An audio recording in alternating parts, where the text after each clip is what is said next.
In a world that seems to be going mad, if you listen to all of the great thinkers of today, in a world that has so much political divide, polarity between factions of ideology, so much violence, so much despair out there, mask mandates people don't want to follow, fear and frenzy around a virus that some people say they don't even believe and others cannot fathom how you couldn't believe.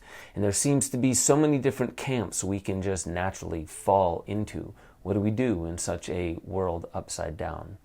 When some of the greatest philosophers that are thinking and speaking out right now about the world scenario, the global thing that's happening, how do we make sense of it all? And in that, we're trying to make sense of it so we know how to label it. This is a good thing. This is a bad thing. It's a nuanced thing. It's a thing that's in need of saving. You need to get in the game, skin in the game. And as all this is happening, we're all left wondering, how convoluted are we? Because we know we are, at least to a little extent. So if you want to understand a little bit more about how to sink beneath the surface of all the myths and all the narratives that are circulating around there, then smash that like button, comment below, subscribe to the channel, share the video out far and wide, and take this microdose of infinity that's called loving exactly what is.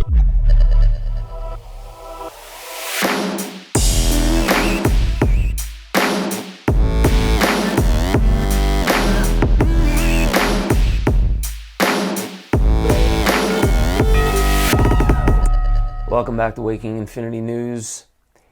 What a world we are living in. You know, every single day I find myself listening to a new podcast, finding a new philosopher, hearing a new narrative, getting other people who have more in-depth understandings of very specific nuances of things that are happening in the world, and hearing it from their perspective. Hearing how they paint the world and what we can do and our best way of approaching it. And so as I dive into it and I listen to all these different perspectives, sometimes it builds up what I think I'm building towards. Like, oh, this must be the book that's building up inside me. This is the very next Waking Infinity News that I'm going to do. Or the next time I appear on Gaia, I'll have it all figured out and I'll be able to settle the score for the audience. And as the world turns, it builds, and then it crumbles, and then something else builds, and then it crumbles, and then it keeps building, and it crumbles, and we can say, oh, look, it's building towards something. And as we feel that it's building towards something, a lot of the times what it is, in my humble opinion, which is probably largely wrong, is building towards a myth that I feel closure with. That comfort in closure that we have. So I find myself super busy.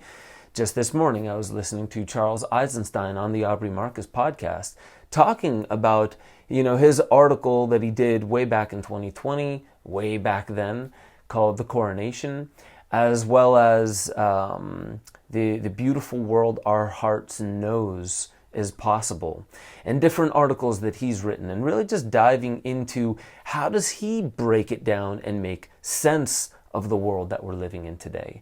And then echoing back off of them, which is why we love podcasts, you have another thinker, Aubrey Marcus, and he's echoing things back saying, I like that, I had this idea, this is how I say it. And you get to hear these dueling philosophies that aren't dueling to be disparate, but dueling to find where is that middle ground.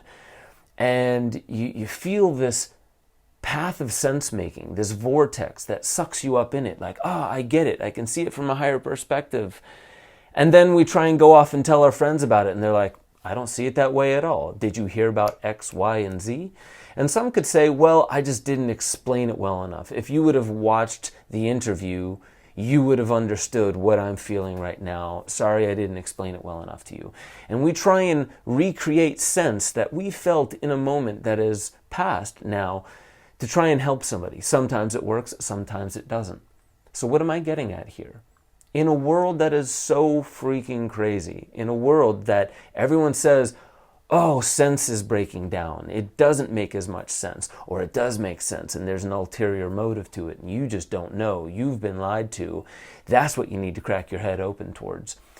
And so there are a lot of theories, a lot of ideas, and at the end of the day, most of us are just trying to make sense of what's happening so we can feel safe moving forward, making decisions in this world that we're living in today. But in that, you need to make sense of the world that we're living in. What does that mean? What is making sense? Personally, I have a sense for what's happening in the world, and my sense is what keeps the narrative or the myth alive inside me. It informs who I am, what I'm supposed to do in response to the circumstances of the world. If you think about it, we think we have 5 senses and maybe a 6th one and maybe some other ones beyond that if we were to even truly understand what that means. But let's just imagine having a sense for the world. Maybe that's our narrative sense, how we make things make enough sense so we can move on and not lose ourselves to the infinity and the paralysis of analysis of all the nuances that deep down inside, we probably know we could look at deeper and maybe it would change our perception, the narrative that we live by. But for the most part, we're not looking to harp on every little detail. We want to know enough. We want to feel good enough. We want to be certain enough to move forward into that thing that we feel we were gifted by the world, by reality, to serve. Like for me, for instance, I keep saying, I'm a musician trapped in a filmmaker's body. I wish I could just do more music, and that's how I feel comfortable. But what if I were to just slip into the musician realm and deny the filmmaker side of it? What would start suffering in me there because I haven't really looked at the nuances of it? I'm just carrying on in my way. So I could say, man, I feel like I'm really stagnated right now. But is that just the sense that I'm making? I shouldn't be in this job. My boss is always yelling at me. Yada, yada, yada. All this is holding the framework for the hell that I feel like I'm in. But at the end of the day, maybe we don't even acknowledge that that hell is a holding space for us. While we would get annihilated on the battlefield around us, but we are incubated in what we call hell. We wish we could do more. We think that we're equipped. We think we have a sense for what's happening outside of that incubation, and we could do something if only our circumstances weren't holding us hostage to that place. And so we don't see that there are parallel and paradox arguments behind everything we could be doing with our time, this brief little glimpse of life that we are given. So, in that, the sense that we are given is that we're made for more. I keep hearing this. We are made for more. And the circumstances and the craziness of the world right now is, for the most part, showing me, man, I can't sit idly by anymore. I need to do something. I need to express and behave and use my voice and get engaged and not sit on the sidelines anymore. And this is beautiful.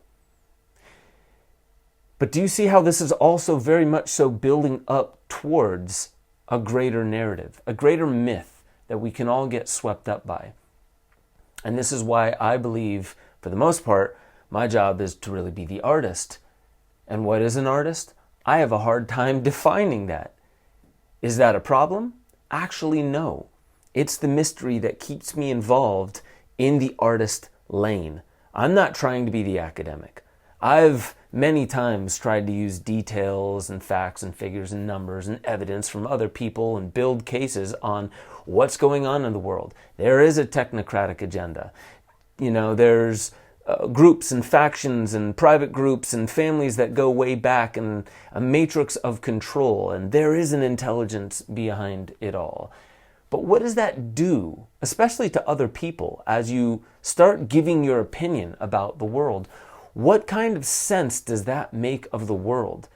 And does that sense serve them equally as it does for me? It gets me engaged. It causes for me to be like, well, I at least have to ask the relevant questions. What's happening today? Why are we being pushed onto blockchain? Why is this technology being thrust upon us? Why are we having such a glimpse of a world that seems like it is a culture in decline, to use Peter Joseph's tagline? A society in decay. Why are we being given this storyline? And why am I upholding it, saying that as an artist, I need to call it out, but I don't need to be an academic. I don't need all the details. I don't care if you have subtle arguments to the nuances that build up the framework of the sense I'm trying to make of the world. The artist is here to create solutions and a roadway for us to travel along safely into the future that I believe would be the best for all of us. Why? Because I'm Ben Stewart and I've read some books. Do you see what I'm getting at here? Even people like myself who acknowledge that there are others, the Charles Eisensteins, the Foster and Kimberly Gambles, those who really dive into the nuances and complexities of the economic system, the technocratic system, the powers and the control centers in the world, how much they actually know one another, how much they know of what they're doing on the planet, how much they're actually in control of the greater use of the resources and what we as a species are doing on the planet. How much do we even have a sense for how intelligence is moving through this entire scenario to bring us towards what we call an end point that's coming? It's right around the corner. There's a disaster. It's looming. It's lurking. We need to do something. The oceans, the forests, the people, the technology, the satellites, the 5G, all that, all of the repression, sexual, violent, abusive, traumatic past is coming out. It's right here. It's right now. What is our sense of all of that? And what does that sense mean? Well, strangely, I'm not going to go to some 15th century philosopher. I'm not even going to go to some of the greatest philosophers and authors of our time. I'll go straight to that podcaster that I was talking about earlier, Aubrey Marcus. As I'm working on a film with him right now, I'm not even going to get into all the details, but as I'm working on a film with him right now, he has some audio of him speaking, going through a vision quest, a dark night of the soul, and he's speaking about how do we love what is? How do we see this story that we've built up about the world around us? All the nuances that we are so sure we've gotten correct, and other people who don't believe it, they just didn't read the things that we read. Sorry for them.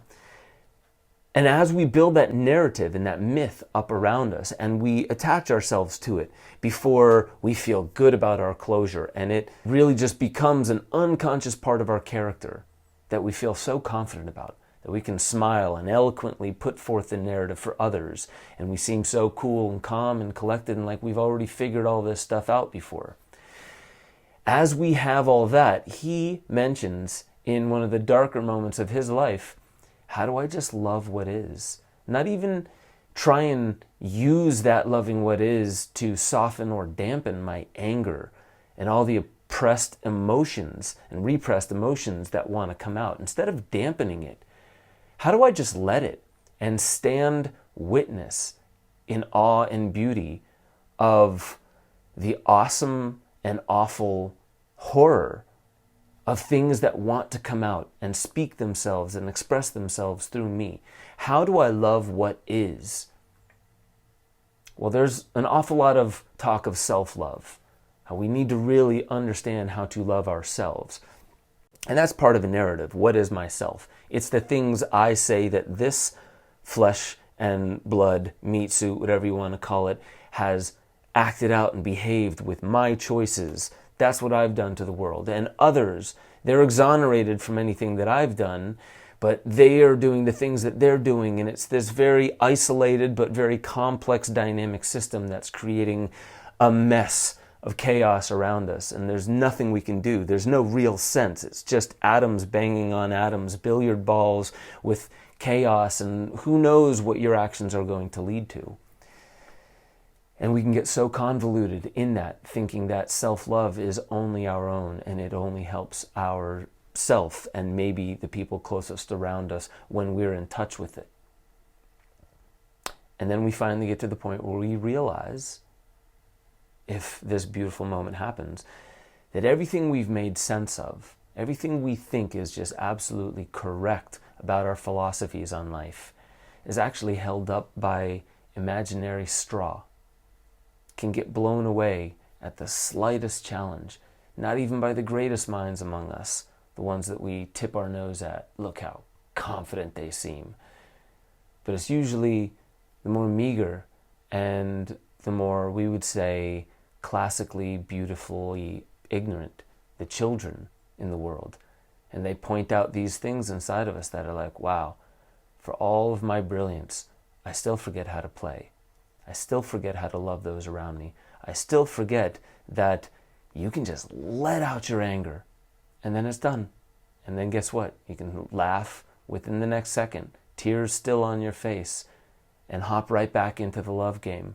Hop right back into the, let's make such simple sense of the world that it doesn't inform much of your language. It doesn't inform all the nuances of your belief structures. What it does is it radically shades it differently with light, the light of love. And as it shades it different, all of your language changes anyway. All of your emotions hold a different narrative in place. And you become to realize that self-love is that unconditional love we're all looking for. All the validation we wish to get from the outside world, all the sex and attention and needs that we want met by our lovers and society, all of that stems from our misunderstanding that everything we need is actually present right now and in the darkest moments, of which I'm going through one right now, today, literally. A very, very dark moment in my life. And I can say it without having to feel like it has to be heavy. And I can say it in this moment without having to feel like I even need to explain it to anybody, to make sense of it. That it just is. And that if I don't hold it to be the most terrible thing happening to me, but I also don't try and commodify it as being something that I'm just instantly grateful for. Oh, have gratitude. Gratitude will solve all the problems. Sure. It definitely helps. But it also commodifies and it augments the sense of what's actually happening. Before gratitude, before love, is something pre-sense. It's your presence. Just being present with your darkness. Being present. Just being present with your darkness. And maybe being presence with your darkness. Being present is almost, you're here, you're now. But being presence, you are the here and now. And both of those make a slightly different sense of what's happening in the world right now. I hope you can take this as a microdose, a slightly long microdose, longer than I like. And I call this news because it's news to me. And hopefully it's news to you. That all the news that you're getting are intentionally disconnected dots. Intentionally skewed data points to make sense of a world differently than we would if we were just present and in presence with the world. I'm pretty sure unconditional love can find its way and doesn't need our manipulating it out of the circumstances in the world. So trying for unconditional love may be premature. Maybe we just need presence. Maybe. Maybe that's just the sense I made of the world.